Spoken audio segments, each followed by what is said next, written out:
Welcome back everyone to the channel basic coding. और आज हम पिछले लेक्चर में आइडेंटिफायर्स किए थे और उस टॉपिक को अब आप आगे बढ़ाते हैं। नेक्स्ट टॉपिक है हमारा कॉन्स्टेंट्स। ठीक है, तो कॉन्स्टेंट्स मतलब वो सारे टोकन्स होते हैं जो जिनकी value throughout the program constant ही रहती है। उनकी वैल्यूज को आप बदल नहीं सकते हो, उसकी value throughout the execution of the program constant ही रहती है। ठीक है, तो मेजर 5 टाइप्स के कांस्टेंट्स होते हैं। पहला इंटीजर कांस्टेंट्स, इंटीजर मतलब पॉजिटिव और नेगेटिव इंक्लूडेड नंबर्स। ठीक है, तो ये वैसे सारे कांस्टेंट्स होते हैं जो न्यूमेरिकल वैल्यू होल्ड करते हैं, जैसे 1 2 3 4 1234। इसकी वैल्यू ना आप बदल सकते हो ना आप इसको चेंज कर सकते हो, ये जैसी है वैसे ही रहेगी। ठीक है, अब जो इंटीजर होती है, नंबर होती है, उसको हम लोग किसी भी प्रोग्रामिंग में 4 तरह से बेसिकली लिख सकते हैं। एक हमारे डेसिमल नंबर सिस्टम जिसे हम यूज करते हैं, फिर आती है हेक्साडेसिमल नंबर सिस्टम, फिर octal decimal number system, octal number system sorry, और एक चौथी भी होती है बाइनरी नंबर सिस्टम। ठीक है, तो ये चारों चारों नंबर सिस्टम आप लोगों को पढ़ना होगा, ये चारों इम्पोर्टेंट है। ठीक है, तो वो मैं एक सेपरेट वीडियो बना दूंगा, कन्वर्सन कैसा होता है from decimal to binary, vice versa, hexadecimal to binary, vice versa. ठीक है, तो वो एक अलग टॉपिक है, मैं उस पर अलग से एक वीडियो बना दूंगा। तो ये हमारे इंटीजर कॉन्स्टेंट्स होता है। अब आता है हमारा रियल कॉन्स्टेंट्स। रियल कॉन्स्टेंट्स मतलब वैसे कॉन्स्टेंट्स जिसके एंड में डेसिमल वैल्यू एसोसिएटेड हो। ठीक है, मतलब वो पॉइंट्स हो, सारे नंबर्स। तो रियल कॉन्स्टेंट्स को हम लोग फ्लोटिंग पॉइंट नंबर्स भी बोलते हैं।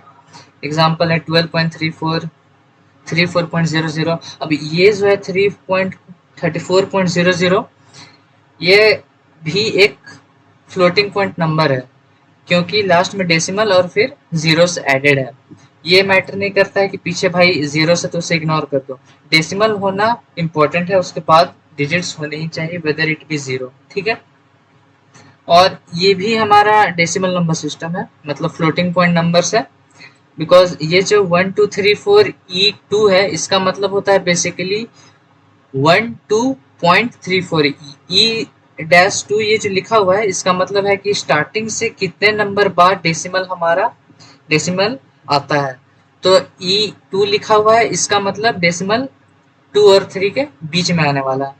ठीक है, इज इक्वल टू 3 रहता, मतलब 3 और 4 के बीच में आता है डेसिमल। तो ये एक साइंटिफिक नोटेशन कह सकते हो आप, वो है। तो ये हमारा रियल कॉन्स्टेंट्स है। रियल कॉन्स्टेंट्स और इंटीजर कॉन्स्टेंट्स में क्या डिफरेंस है? तो बेसिकली यही डिफरेंस है कि रियल कॉन्स्टेंट्स में हमारा डेसिमल होता है, इंटीजर कॉन्स्टेंट्स में डेसिमल नहीं होता है। ठीक है, दोनों ही पॉजिटिव और नेगेटिव हो सकते हैं, उसमें कोई दिक्कत वाली बात नहीं है। अगला हमारा कांस्टेंट है कैरेक्टर कांस्टेंट।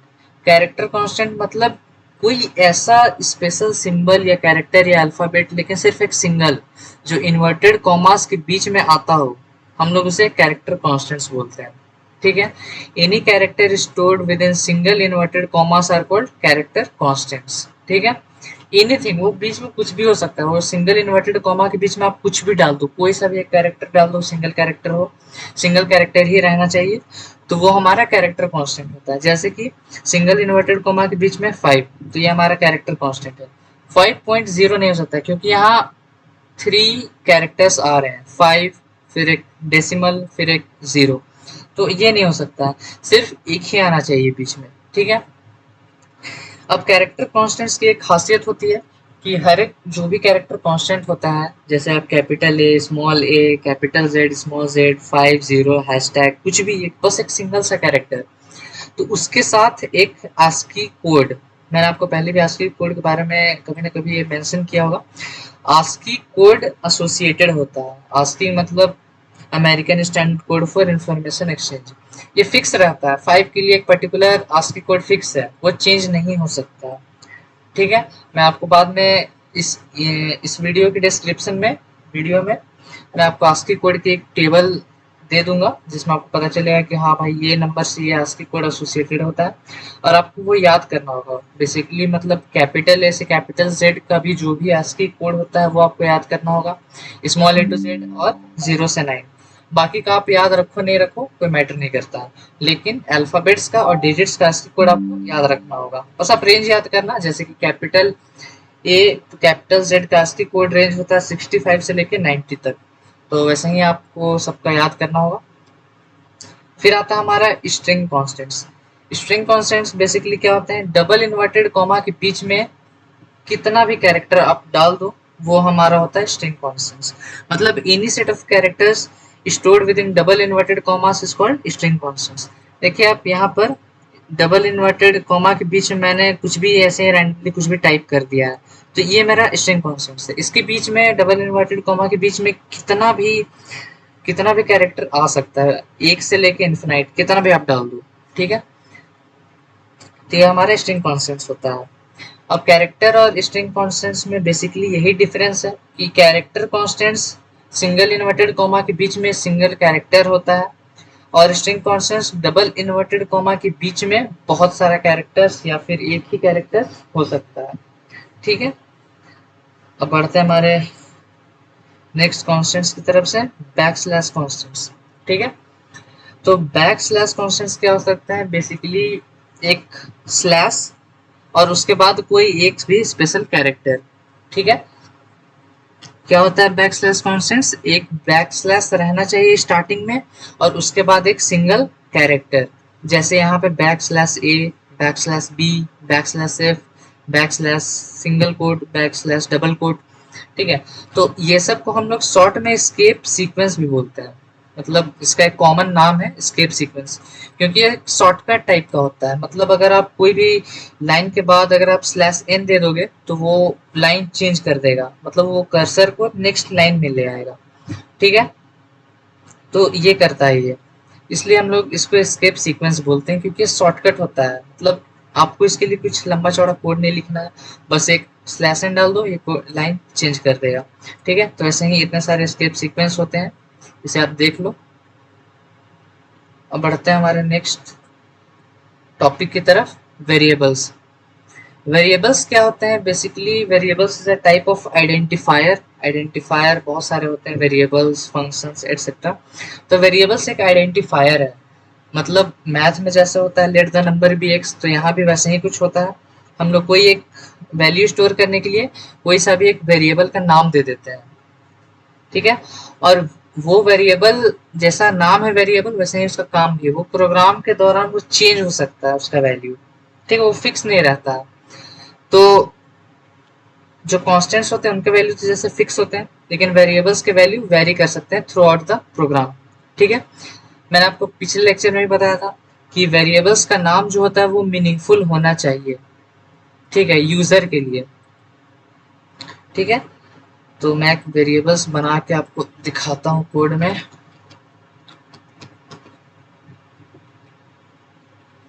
ठीक है, तो ये जो इंट नंबर, ये नंबर जो मैंने लिखा है ये वेरिएबल है, ठीक है। मैंने इसका नाम, वेरिएबल का नाम नंबर इसलिए लिखा है क्योंकि ये एक नंबर स्टोर कर रहा है, ठीक है। तो वेरिएबल का नाम मीनिंगफुल हमेशा रहना चाहिए यूजर के लिए। और वेरिएबल याद रखना, हमेशा वो चेंज हो सकता है प्रोग्राम के दौरान कभी भी, ठीक है। तो ये हमारा कंप्लीट होता है कंस्ट्रक्ट्स इन सी लैंग्वेज। और इसके बाद हम लोग करने वाले हैं ऑपरेटर्स। ऑपरेटर्स हम लोग नहीं करेंगे, हम लोग पहले कमेंट्स कर लेंगे। कमेंट्स क्या होते हैं, ठीक है। तो अब हम लोगों ने बेसिक कंस्ट्रक्ट्स कर लिया है। अब एक हम लोग इम्पोर्टेंट टॉपिक डिस्कस करने वाले हैं, कमेंट्स,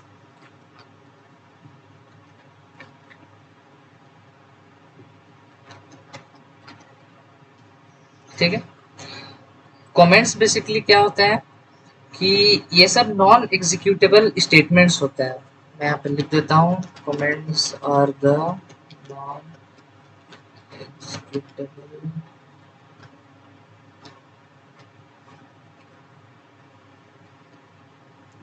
वो नॉन एग्जीक्यूटेबल होते हैं। मतलब कंपाइलर जब भी कमेंट्स को पढ़ेगा तो वो उसको एग्जीक्यूट नहीं करने वाला है, ठीक है। वो बस यूजर के लिए होता है, मतलब हम लोग के समझने के लिए होता है कि मतलब आप एक कोड लिख दिए, आपको यूजर को बताना है कि मैंने यहाँ पर क्या किया है, तो आप कमेंट्स देके उसको बता सकते हो कि मैंने यहाँ पर ये किया है। जैसे कि मैं यहाँ पर एक नंबर इनपुट लेता हूँ, ठीक है। तो अब मुझे बताना है यूजर को कि भाई ये मैंने यहाँ पर क्या किया है। तो यहाँ पर मैं कमेंट डाल सकता हूँ,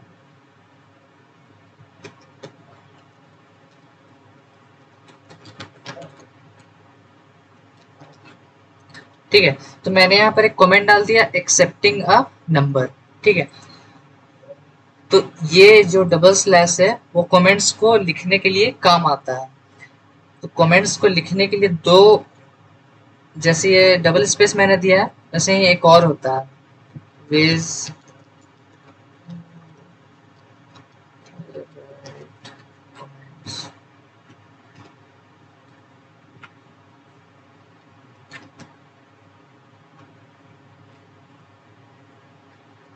ठीक है। तो ये दो तरीके होते हैं कमेंट्स लिखने के, या तो आप डबल स्लैश लिख के उसके आगे कुछ भी आप लिख दो, कोई सा भी लिख सकते हो आप, या फिर स्लैश आस्ट्रिक्स बीच में कुछ भी, फिर आस्ट्रिक्स स्लैश, ठीक है। तो ये दो वेज होते हैं कमेंट्स लिखने के, ठीक है। तो तो ये दोनों में डिफरेंस क्या है? जब दोनों एक ही काम करते हैं तो भाई डिफरेंस क्या है दोनों का? डिफरेंस है,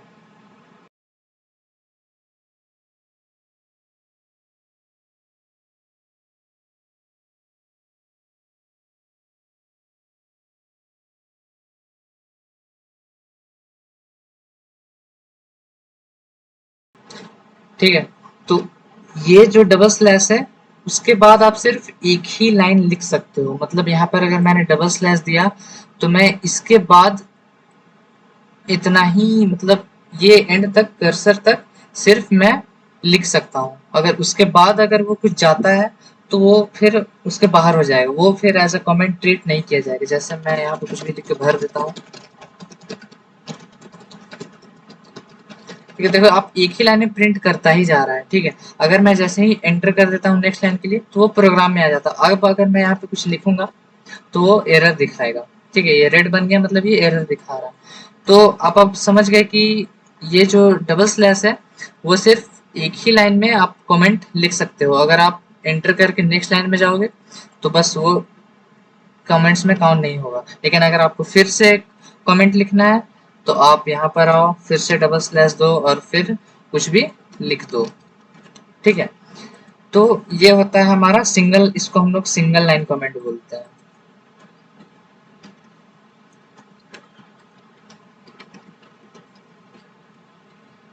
ठीक है। और इससे हम बोलते हैं multi line comment, multi line comment, ठीक है। तो इसका भी मैं एक एग्जांपल दिखा देता हूँ आपको।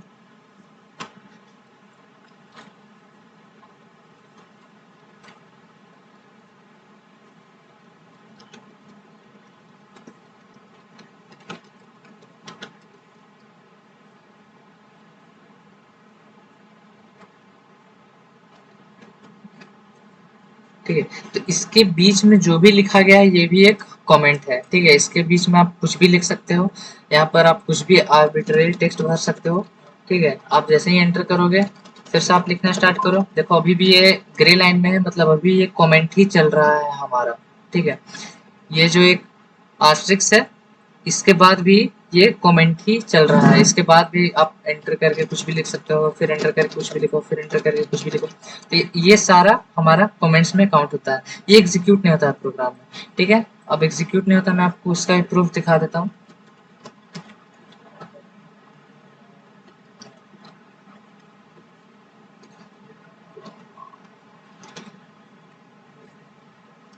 ठीक है। मैं ये सब हटा देता हूँ, ऐसे रन करता हूँ,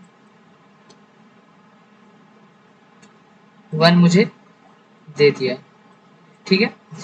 तो मतलब ये जो कोड हमारा इतना दूर का कोड है उसमें से मैंने कमेंट्स के अंदर जो भी लिखा है, यहाँ पे जो भी लिखा है मैंने कमेंट्स के अंदर वो सब काउंट ही नहीं हो रहा, मतलब वो सब एग्जीक्यूट ही नहीं हो रहा, मतलब इस सब का कोई वैल्यू नहीं है। बस ये सब हमारे पढ़ने के लिए है। आप ये सब दो या कोड में आप ये सब डालो या मत डालो, किसी को कुछ फर्क नहीं पड़ने वाला, लेकिन ये यूजर के लिए हेल्पफुल होता है कि आपने यहाँ पर किया क्या है, ठीक है। आपको बताना है कि भाई मैंने यहाँ पर दो नंबर्स को ऐड किया है, तो आप बता सकते हो कमेंट के जरिए, ठीक है।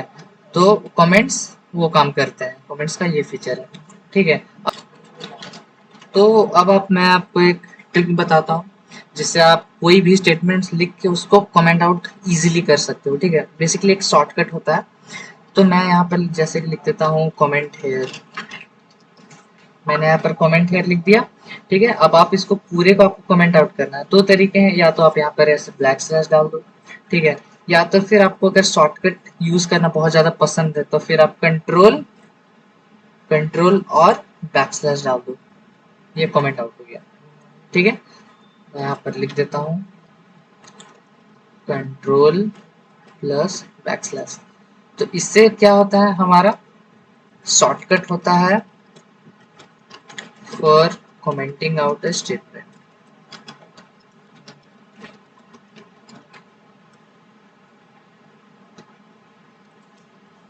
तो कंट्रोल प्लस बैक स्लैश से आप कोई सा भी स्टेटमेंट को आप तुरंत कमेंट आउट कर सकते हो, ठीक है। जैसे यहाँ पर मैंने गया कमेंट आउट हो गया ये, फिर मैंने यहाँ control plus slash comment out हो गया, फिर यहाँ पर गया control plus slash comment out हो गया, ठीक है।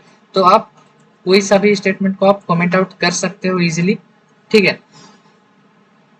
तो कमेंट्स के बेसिकली मैंने आपको बताया दो एग्जांपल है, एक होता है single line comment double black slash, या फिर आप बैक स्लैश आस्ट्रिक्स, बीच में आप कोई सा भी कैरेक्टर डाल दो, कितना सा भी, ये लाइन चेंज हो सकता है, मतलब ये दूसरे लाइन में भी जा सकता है। जितना आप लाइन बदलोगे उतना ही कोई एक कमेंट आउट लेता जाएगा, जब तक आप आस्ट्रिक्स और बैकस्लैश के बाहर कुछ ना लिख दो। इसके बीच में आप कुछ भी लिखो, कितना भी लाइन बदल के लिखो, वो सारा कमेंट होता है, ठीक है।